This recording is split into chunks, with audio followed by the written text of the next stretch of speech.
Hello everyone. Last week we ended with a look at the vision that begins the book of Daniel.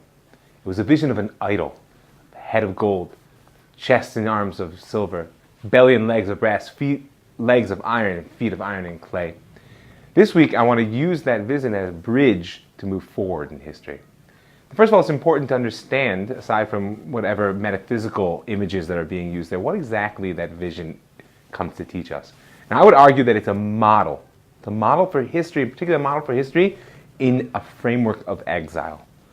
Right? We already said that originally history was meant to be the unfolding of the will of God through the flesh and blood actions of the people Israel. But now that Malchut, that kingship, has been taken away from the children of Israel, the temple has been destroyed.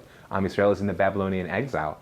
So now that Malchut has been taken away, the history of kings and their wars becomes a mask which obscures the will of God, rather than a body which can articulate it. And this is why it's so important that that vision comes in the form of an idol. Now, one other lesson that we learn from Daniel is that the primary task of the Jewish people going forward from his day is no longer going to be through action. In an attempt to control the idol, so to speak, to rise to the top of a system whose very essence is meant to obscure the will of God, is not the role of the Jewish people any longer. For the meantime, the role of these people, as defined by Daniel, will be the seeing of God's hand in all events. Now, if prophecy was the primary tool for the articulation of the voice of God as it flows through the living body of history, then wisdom will be the primary tool to teach us how it is we see the hand of God in everything. And this transition from prophecy to wisdom will be one of the primary transitions in the book of Ezra, which we're going to begin to look at today in its historical context. Now, one more piece I don't want to lose track of, because it's going to become a consistent theme for Am Yisrael throughout its history, is the importance of how we actually do respond to seeing the hand of God. Right? One of the primary tools, the primary vessels, which will be gifted to us forward in time from the prophetic age, will be the ability to call God's name in response, one form of which we'll call prayer. I want to come back to this when we address the Anshe Knesset Gedolah, the men of the Great Assembly, but I wanted to plant the idea now because the book of Daniel is one of the central points for understanding the role that prayer plays in an exile existence. Now, before we go too far with this idea of history, the kings and the wars as a mass which covers the will of God, which may sound nice, but to a certain degree is a locking in of an exile perspective. I mean, what kind of hope could there be if the whole world as we know it now covers the will of God, and if we as the people are reduced to a sideline set of observers whose primary role is to see the hand of God and call his name, but not to act? So we have to understand that there's another model of history which will be constantly at play, and this will be the model of history as a redemptive process. That ultimately, the return from exile is going to be the first step toward the final dawning of the true light of God's will in the world. So, we're going to have to look for the traces of this redemption wherever we can find them.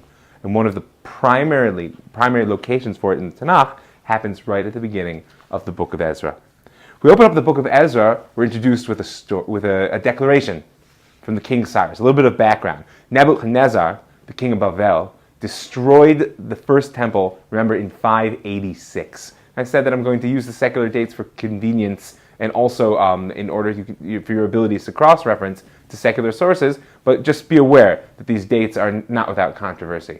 In 586, he destroys the temple. His kingdom lasts for himself and his son. From his grandson, it is eventually taken away by an invasion of the kingdoms of Madai and Paras. Now, I'm not going to drag you through the 150 so years of the wars between Babel, Madai, and Paras, but I will tell you this. Right? In the midpoint, when the smoke began to clear and Persia came out on top, there was a great king who led them, and his name was Cyrus. Now, Cyrus had a vested interest in returning the Jews to their land.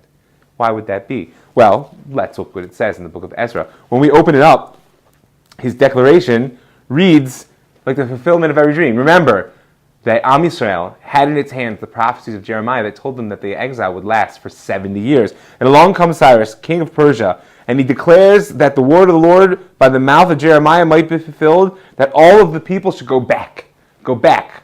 If you look at the language here, it's incredibly dramatic, religious language. The Lord God of Israel has called for you that he should build him a house in Yerushalayim. No, this could have been written by Am Yisrael itself? And of course, this is always a very big question, right? The Declaration of Cyrus, as we have it here, is this how it was actually said by Cyrus, and he saw himself as a vehicle of God's will? Is it how it was heard by Am Yisrael? And the author of the book of Ezra, that being Ezra, therefore, when he codified the experience, codified it from the perspective of its understanding, and not necessarily its articulation. This is a question we will never be able to answer. But for our purposes, it's very important. Because if I'm asserting that the primary task of Am Yisrael post the destruction of the first temple will become seeing the hands of God in history, then the way in which they hear the Declaration of Cyrus is incredibly important. Why on earth would Cyrus, from a sort of secular socio-political perspective, want the Jews to return to the land of Israel? Well, there's a very simple reason. The land of Israel lies on his western border. This is a faraway province which he could use a reliable set of people who have administrative talents, the ability to collect taxes and organize trade. It's quite convenient for him to have loyal servants in an organized fashion on his western boundary, which is the eastern boundary of the Mediterranean.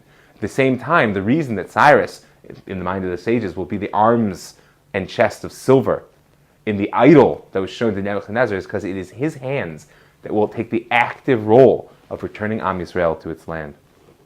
Now, no matter how it was actually said, it's clear that Ezra heard his declaration as the voice of God, and it is indeed how he records it for us for all time in his Sefer, right? Now, what's interesting is that from this point forward, to a certain degree, Am Yisrael will be defined by who hears the voice. What do I mean? Looking closely at the book of Ezra, we'll see that only approximately 50,000 people in the course of the several waves of returnees in what's known as Shivat Zion, the return to Zion, only approximately 50,000 people will come back. And these 50,000 people for the next several hundred years will define the story of Am Yisrael, despite the fact that perhaps hundreds of thousands of members of Am Yisrael will stay behind in Bavel. They'll reappear, in fact, become quite important. But for now, those who hear, not only hear, but choose to act upon what they hear and come back to Eretz Israel will trace for us the thread of our story. One last piece is a question, how do we look at this moment? Well, I told you we have to seek out the traces of redemption, this redemptive process of history, which is the counterforce to the mask over the face of the will of God. Well, this was a tremendous opportunity. God, through Cyrus, calls to the Jewish people to come back to their land, rebuild the temple in all of its glory. Who's not to think but that the presence of God will return to Israel, and that history will return to its original role of articulating the will of God. And yet we see, much later, during the compilation of the Palestinian Gemara, Reish Lakish insults Rabbah bar Chana, who is from Bavel. When he returns to Eretz Israel, he says, "Oh, how I hate you, you Babylonians." It's a shocking greeting for a Babylonian Amor. And he says, why? He says, because if you had come up like a wall, en masse, without hesitation, in the time of Ezra, then we would have been redeemed. I want you to remember this phrase, Shiyalu kichoma. If you had come up like a wall. This was a missed opportunity in the mind of Reish Lakish. And of course, the story being codified several hundred years after the destruction of the second temple, he had a quite different perspective on the question. But I want to take a more local look at the opportunity that lay here and whether it was taken or missed. If you look at the beginning of the 4th chapter of the book of Ezra, you'll find a very interesting phenomenon. This is before, mind you, Ezra himself had returned to the land. Zerubbabel is the political leader, and Yeshu, the high priest, the religious one. And when they take the decision to rebuild the temple, who comes to them but the surrounding nations? And they say, Gevalt, you're back! The Jews are back! Right? We've been waiting for you 70 years. We've been sacrificing to your God since the Assyrian Empire moved us here from far away. Let us join with you in building the temple. What a dramatic moment. Cyrus himself picks the Jews up, fills their hands with gold and silver, the vessels of the temple, sends them back to Jerusalem, and now, instead of fighting them, the surrounding nations are joining with them in order to build the temple. What do you think they say? Well, on one hand, this could be the fulfillment of the words of Isaiah. Beiti beit tefillah yikareh l'kol ha'amin. This is a moment of redemption. My house will be called a house of prayer for all peoples. Why not think that the moment is at hand? Well, apparently, that was not how Zerubbabel saw it, because his response to them says it all. He says, "It is not for you to be with us in the building of a house to our God, but we ourselves alone will build build to the Lord of God of Israel, as King Koresh, the king of Pras, has commanded us." Now, on one hand, it's a mystery. How is it that they pushed away instead of joining with? On the other hand, I think contained into this line is our answer. On one hand, they knew they were building a house to God. And those who came back, who heard the voice of God in the Declaration of Cyrus, certainly believed they were acting as agents of God. But in order that the whole world should live that light, it had to be a belief that was whole. Whereas we hear, right here in the words, that it's not for you to join with us in the building of our house, the house of our God, as we've been commanded by the King. Where is the power? Who's guiding this show? Is it God or is it the King? Right? Is history a mask or is it an articulation? This challenge and the primary response to it will be what drives the book of Ezra and opens out a new phase in Jewish history. So what we're going to see is that instead of building together with the nations surrounding them, Am Yisrael will choose to build walls to separate them.